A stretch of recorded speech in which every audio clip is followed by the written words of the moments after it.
Good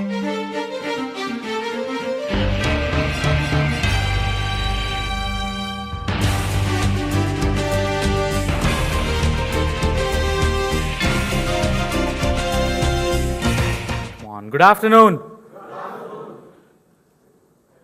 Somebody just tweeted about 10 minutes ago, and Preetam was telling me that the first row got full faster for this session than any other session today. The person we have here for the keynote, all of you know him. He just told me, don't say anything about me, just call my name. But I have to say a few things, sir. Unconventional, daring, path-breaking, he has redefined the movie-making rules. Not only has his movies won critical acclaim, but also box office and commercial successes. Arth, Saransh, Ashiki, Dil Hai Ki Manta Nahi, Sadak, some of the movies that he has made. And he closed on a high with a national award for the movie Zakhm. Director, screenplay writer, documentary maker, he dons multiple hats. Very interesting to note that he's also the author of several books on Sri U.G. Krishnamurti. It's our honor to welcome you, sir, to our conference to talk about uncertainties in the movie-making business. It's my pleasure to invite Sri Mahesh Bhatt onto the stage. You know, I was thinking, how should I engage with you this afternoon? I must confess, I'm a college dropout. I copied my way through the school examination. And my mother thought I would drop by the streets and be worthless because I couldn't qualify in that age and time to the dictates of the teachers. But I had this imagination and I had the ability to see things and tell stories. So I somehow stay afloat. So let me begin with a small incident in my life, which took place when I was in my primary class. It was a hot summer day. The clock was inching towards about 10 to 4. The teacher had finished her work for the day, and she was waiting for the bell to ring. So seeing the students restless, she asked, can anybody tell a story amongst you? And popped went this hand. I said, me.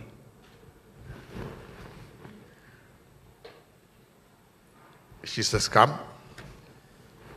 And I walked onto the dais. The feeling of walking from a sitting position up to the dais is an intoxicating feeling. You get the feeling of being a somebody. That feeling never leaves you. So I went there, and the students were there who were packing their bags, were wondering what I have to say. And I realized when I went up there that I had no story to actually tell. So being a bullshitter that I have always been, my mind flashed through the billboards that I used to see on my way to school, through the bus. And I remember there was this billboard of an American film called 20,000 Leagues Under the Sea. So I said, I got a title. So I said, 20,000 Leagues Under the Sea. And then there was this hush. My God, what a title. Even the teacher looked in my direction interested. Now I had to come with the other line. So I said, there was once a man who was hated by the world. And then they looked engaged. And I did not know what to say next. And fortunately, the bell rang.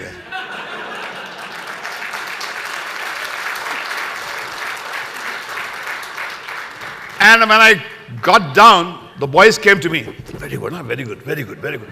Tell us the story next time. And I thought, oh my God, I just about escaped. So I had the similar feeling that I'm going to be talking to you very eminent people. Do I have a story to tell? Because the bell is not going to ring and get me out of the situation. So I said, yes, I have a story to tell. And the story is my own story, which only I can tell. Nobody else can tell it the way I can tell, because it's my story. And I can say it with the authority, with the certainty, and with the candor that I'm capable of. So I'm going to tell you and talk to you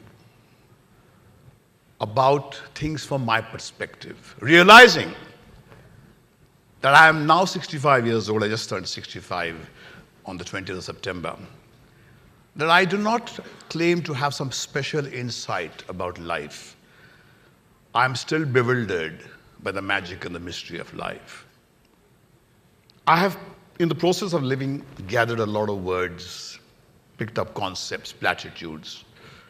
I can dazzle, mesmerize, impress, inspire people. But do I really know how to certainly deal with moments of uncertainty? The answer is no. That's a sales pitch. Everybody tells you, let me equip you how to deal with life which is going to unfold. The future has not happened. It's going to happen. How can you be armed for something which has not even happened? All you can talk about is the past, how you have coped with the things in the past, and hope that what has worked in the past works in the future, but it doesn't quite happen that way. So I began my journey at a young age of 20. I became a director at the age of 20. And I joined the movies because I didn't have any skills to do anything else, to be a doctor, an engineer, or anything else. So I was sent into the movie business. I actually remember that afternoon in the Mehboob studio where Mr. Raj Khosla, the eminent director, asked me, do you know anything about movies? I said, no, sir. And he gave me the most heartbreaking smile. He says, 0 is a brilliant figure to begin from.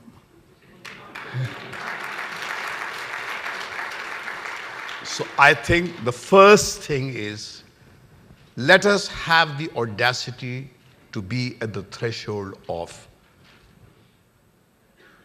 infinite ignorance. I may know a lot, but there's so much that I don't know, and no one in this world can claim to know, claim that he knows absolutely everything. There is something which I want to read out from a book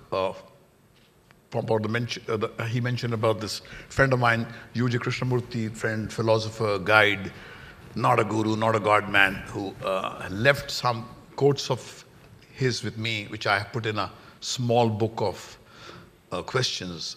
There are 2 quotes which hit me this morning when I was on the flight. And I want you to give your heart a listen to that. He says, you think when you don't want to do anything. You think when you don't want to do anything. Thinking is a poor alternative to action. Your thinking is consuming all your energy. Act. Don't think.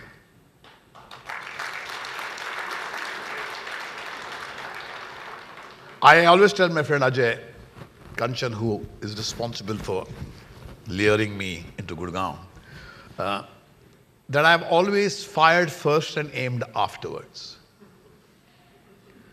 And most of the schools and the training skills that you acquire teach you how to aim, and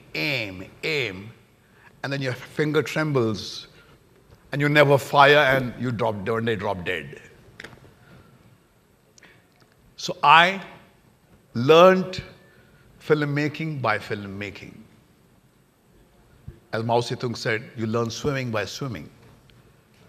So I always tell my friends who come to, youngsters who come to meet me, that before you stand up to write, sit down to write, first stand up and live. If you don't live, how the hell can you write?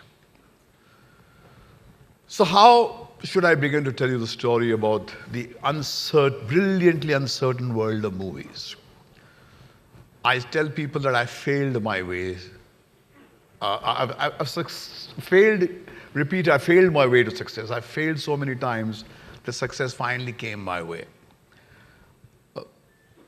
The strike rate in our business is 1:5. I've had more, but because I've doubled my rate of failure, that's how I've doubled my success rate. I've never been frightened when I've failed. I've always realized that I can get up and start all over again. And that's how I've reinvented myself. For 40 years, in every decade, I've reinvented myself with different kind of movies. But I've realized only one thing, that fear is the number one enemy in any business. It paralyzes you. It doesn't make you act. And you normally land up saying things which are acceptable. I was introduced as a person who was iconoclastic and path-breaking. I didn't do anything iconoclastic. I just said what occurred to me, and I had the guts to say it, the way I lived it.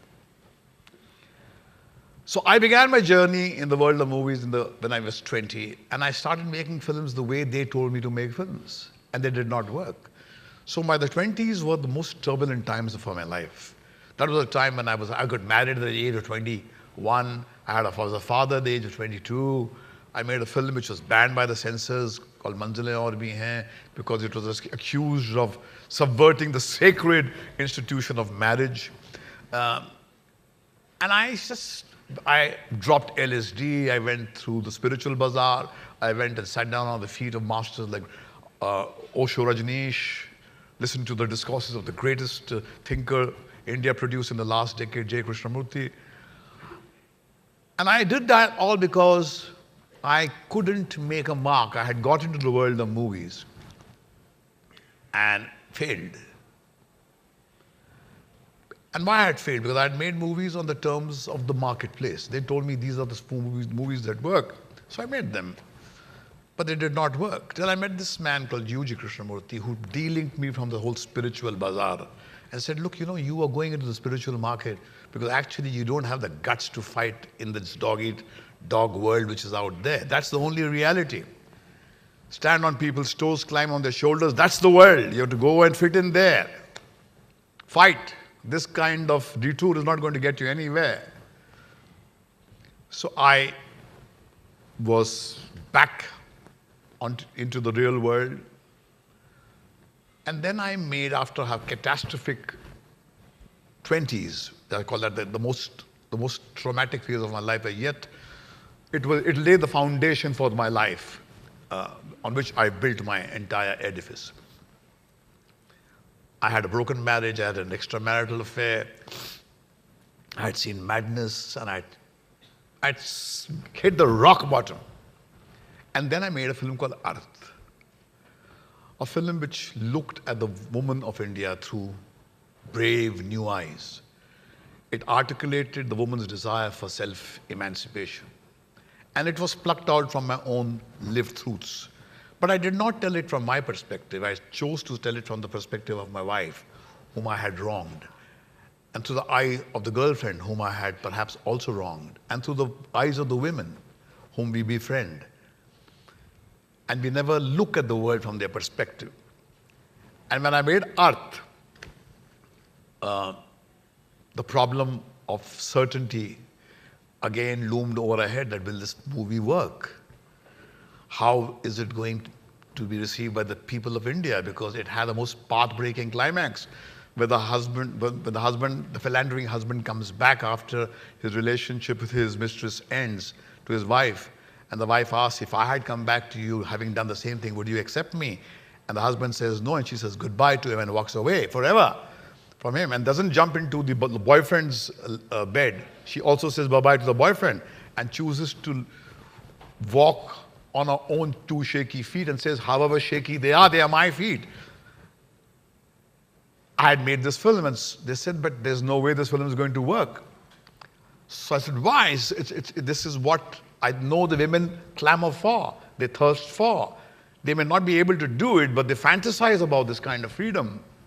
Because when you are in a prison, you think of these gorgeous flights that you want to take. And the women would embrace it. They said, no, change the ending. Everybody who was a somebody, including my boss who had told me zero is a great figure to begin from, saw my film and said, look, you've had 4 flops, you have had a disastrous 20s, you made a good film, but let the film end the way the Indian cinema has been ending the films. Let the husband come back and let the wife forgive him. I said, no, sir. He says, then go, face the music, you're going to have a disaster. All the people in the marketplace, well-meaning, said, this won't work. What did I do? I said, I will fall on my own terms. I will fly on my own terms. Earth released, it became a big hit. And the reason it became a hit was because I stuck to my guns. So the moral of the story is, nobody in my business knows a damn thing.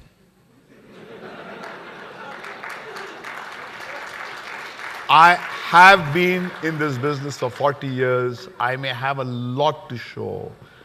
But my friends, I have made more flops than hits. Somebody asked the great Alia Kazan, a great American filmmaker, when he was pontificating about cinema for almost a week, a young kid got up from there and said, Mr. Kazan, you've been talking to us for 1 week about cinema. The cinema should be this, acting should be this, editing should be this, drama is this is what the audience wants. How come a man like you has got, and he went and read out a long list of movies which are box office disasters. And there was this hush and hum, silence, explosive silence in the room. They thought, everybody thought that the impertinent student had embarrassed Mr. Kazan. Mr. Kazan smiled, he says, well, son, that's the charm of the business. That's the charm of the business. You may know everything, but yet you can go down there and be certain that the chances of your film flopping are more. Then, how do we begin? Every time we go out there, think of an idea, how do we go about giving it form? How do we go and market it? Belief. The unfortunate truth about my business today is we have a lot of marketing skills today, but we have very few believers. Mahesh Bhatt is perhaps the only filmmaker in this country who has made 2 flops with Shah Rukh Khan.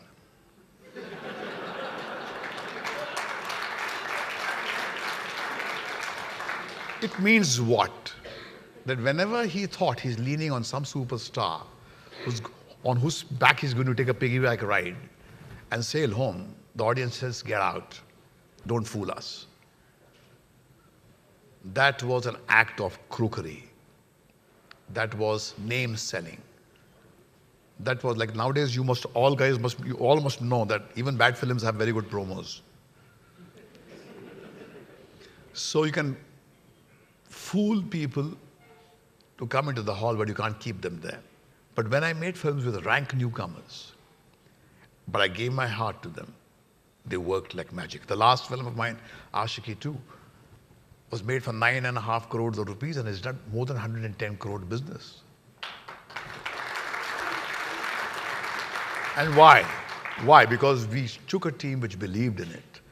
The writer of Ashiki was a girl who was in the flesh market.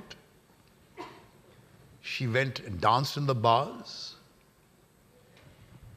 But she came to my office having lived life and said, look, I have lived life like you keep on saying, life in the raw.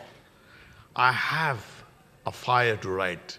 Can you give me an opportunity? I will learn under you. I took her under my wings. She gave me 4 hits one after the other, and the last was Ashiki. She doesn't know to read English. She does not know to write English properly.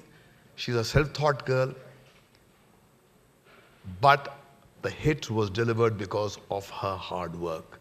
So, it means what? It means the raw material of life, if it is not there, your marketing skills will not work. So how do you work with uncertainty? Can you ever be able to, will you be able to deal with uncertainty? The answer is no. The market doesn't want to be uncertain.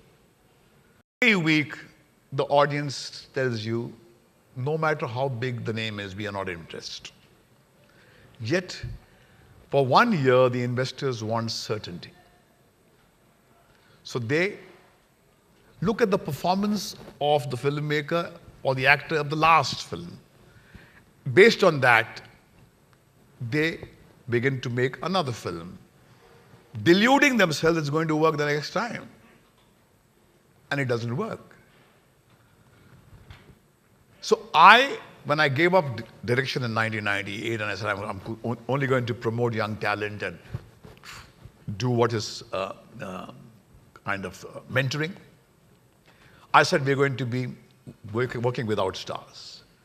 Everybody talks about self-sufficiency, self-sufficiency. It's easier said than done. It's very difficult to be what China has achieved. It's very easy to be a Pakistan. So I thought, let's be self-sufficient, let's not depend on any star. And so we started making movies, and I moved 180 degrees away from the kind of cinema for which I was known, Arth Saran, which you mentioned. And then in the 2000, I made a different kind of cinema, which had erotica, which had, according to a section,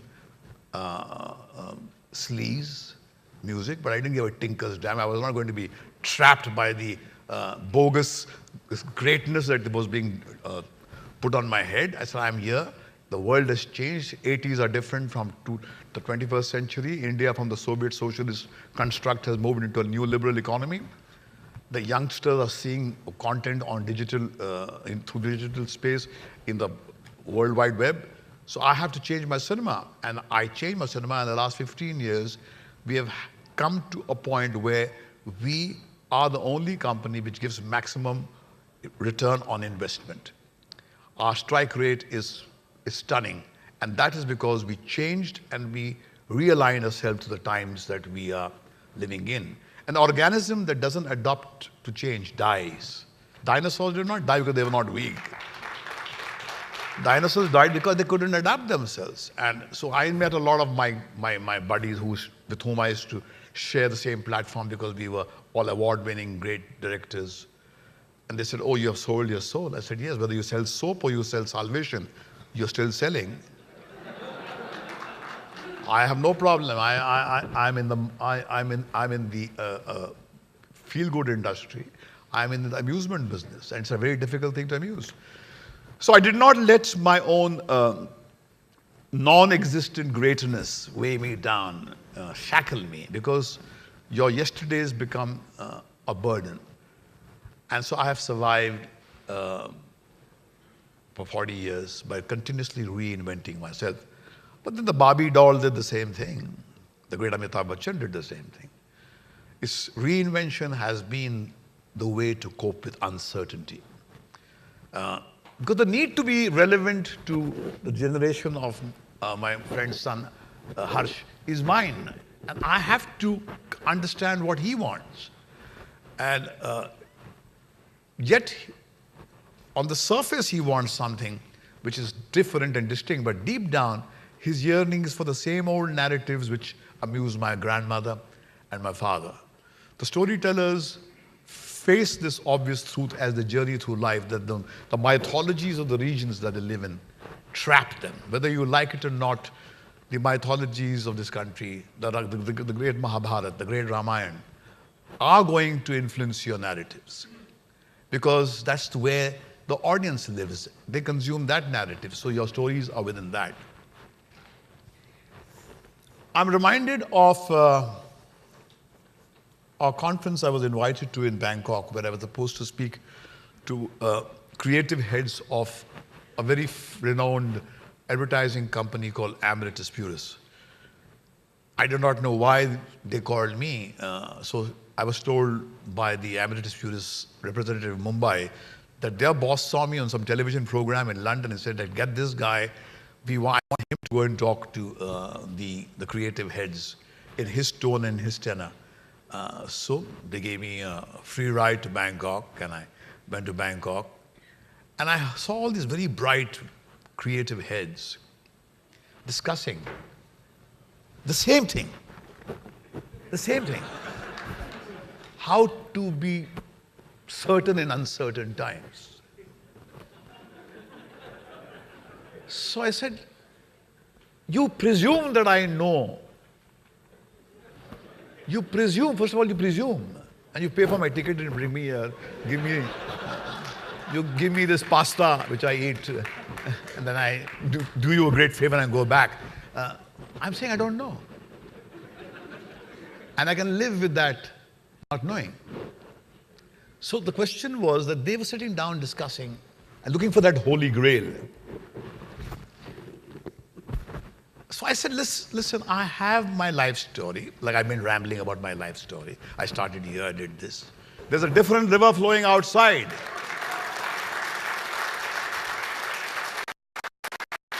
You got a dead bucket of water and you think you've understood the river. What arrogance. So the only thing we can do is gracefully, in a very dignified way, state that sometimes it works, most of the time it doesn't work. So I tell friends what my friend Ajay Kanchan just told me that I was reminded of. He says, I often say, when people ask me, so why don't you give a talk about your life? I said, look, I'm like that stray dog who somehow makes it across the street at peak hours. Somehow. And having made it across the street, I have no business to get onto a podium and give lectures to other dogs how to come across. Because, my friends, the flow of the traffic is different. It's another day. If I give them my biography and say now, duck here and turn here, he will get crushed in the very first minute he begins to run across the street. So all biographies, all autobiographies can be used by you guys if you don't get a good night's sleep. But if you try to pick up and emulate your life on that, your life would be a disaster. I tell you, there is no compass, there is no map. The compass is not needed, your heart will tell you. Because Mother Nature has gifted every organism with the survival skills. There's a human jungle we have created. You have to learn the language of this jungle to survive here. There are schools that will teach you how to fence, how to fight with the rival. Learn that, go there, sing your song. But if you ask me, is there a recipe? Is there a holy grail? Have I understood something more than you guys have? The answer is no. And this is what I asked a great scientist whom I was interviewing. He's an astrophysicist, I forget his name now. I was interviewing him in the British Council. He's an Indian scientist, I forget his name. I think old age is now finally taking over. I asked him, I said, sir, you are an Indian scientist who has made India very proud. You know a lot about the universe, and you can explain the magic and the mystery of the universe. But tell me, sir, when you were young and stupid, and you were in Pune, you must have looked at the starlit night and asked your grandmother, can you explain to me what are those things up there? And your grandmother must have told you fantastic stories, enchanting stories of Parlok and Ishwar there, and Lord Indra, and all those things, and Lord Brahma, and all that. And that must have satiated your curiosity. And then you went to school, and then a new breed of teachers came and told you there's an atmosphere, there's stratosphere, and all those, the jargon you picked up. and you thought that your grandmother was stupid and you knew something more. And now you've gone into another league and you sit down with the topmost scientists of the world and you can explain the magic and the mystery of life. But tell me honestly, sir, when you walk under the starlit night, aren't you still bewildered? Don't you honestly face that fact that you don't know a damn thing? He looked at me and says, yes, I don't know. But then he gave me an answer which I want to leave you with. He said, I don't know. But I have the courage to say I don't know. And he said, Mr. Bhatt, I want to leave you with this. And he said, what? He said, look, life is like a cinema hall. And there's a movie going on there much before you were born. And when you come of age, they say, get inside and watch the story of mankind there. And you get inside, and if you have a person on the next to your seat who's good enough, you ask him, hey, what is the story of the picture so far? If he's good enough guy, he'll tell you, bhai jahan se maine dekhi, wahan se yahan tak kahani ye hai. Ab tu aage dekh. And then I sit down there, and I watch the film, and somebody says, okay, dying time, get out now, leave. So I come out and people say, hey, what is the story of the movie going inside? So all that I'm doing is I can say, from the time I went in there, I was told the story till then was this. From the time I have left, I know the story so far is that, but I don't know what the hell is going on inside. So the scientific community can say, I don't know. The religious fellow says, I know it all from where it started, where it's going to end. That's the only difference, he says. So I think sessions like this, if we can only in these sessions like this deepen our sense of humility, I think it will serve the purpose. Because only when the cup is empty can it be filled. That's why all masters first say, पहले खाली करके ला, अपनी खोपड़ी को खाली करके आ यार. भरा हुआ आया मेरे पास. Empty yourself. And what do you know? Platitudes picked up from here, there, everywhere. Do you know more than your grandmother knows just because you have access to Google? I think what we are losing as a nation is a sense of humility. And humility is the only state where knowledge can step in. So, and we have this ceremony of the great Ganesh Utsav in our country, in Maharashtra. We bring the Lord Ganesh, we celebrate, we make our prayers, but we have to finally do the Visarjan. It's only when you let go of your gods that the prayer is complete. We have to let go of our certainties. We have to let go of our certainties and live in the heart of uncertainty. It's only in the heart of uncertainties that you'll be fully awake, you'll be fully alive. Because the moment you get a sense of certainty, you sleep. You sleep on the driving seat, and then you have accidents and kill people. So another lesson I learned from my ancestors is when the hall is filled with claps, shut up and end your speech. So now while you're still clapping, let me end my speech. I have nothing more to add. All I say that you're all very brave people. You all have a great life ahead of you. But do what I did. If a moron like me could make it by living with uncertainty, all of you are brilliant people. You can do it. Just go ahead and do it.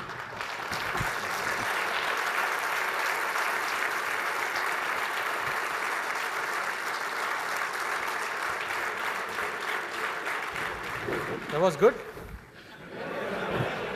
They said it with their claps.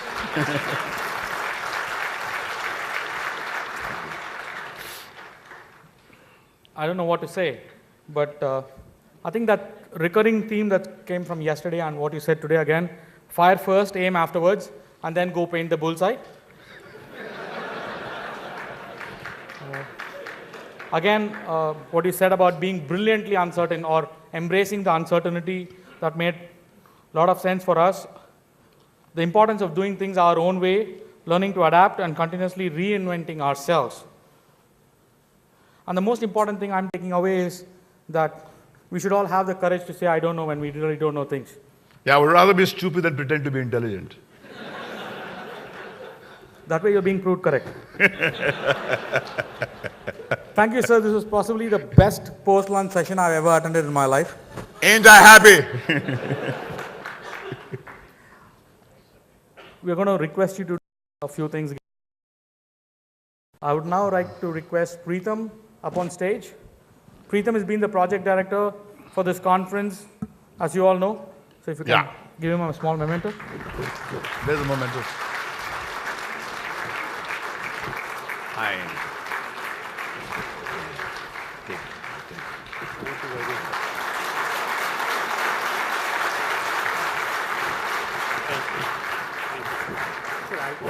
Now can I invite Manoj Gupta to please come up and receive his memento. Manoj, as you know, is the president of the North India Delhi chapter and also the conference chairman. Thanks for coming. Let me let you on to a secret. They both told me that they have to take photographs with Mahesh Bhatt so that they can audition for the next movie. I now request the entire Delhi volunteer team who's here to please come up for a quick group photograph. This is when you all run and come in quickly. Yeah, the name of the scientist was Professor Narlikar. We can take Can I request Raj also to please join us on the we stage? can take more instead of making such a big group, shorter groups, smaller groups. I don't mind standing whole evening and having each one. I think this is one time where we don't have to say cheese. Now can I request Raj, the Managing Director, PMI India, to please come up and present a memento to sir. My chair is gone. So people come, they meet you and take away what you have. That's what I'm saying. My chair went the moment. So it's a cutthroat world. The moment you get up from your chair, it's gone. You said it. Thank you, sir. Thank you for coming. Thank you.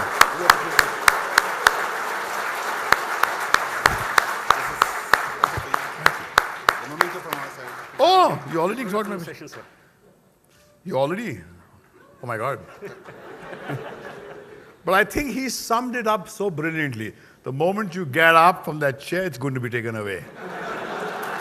Thank you, sir.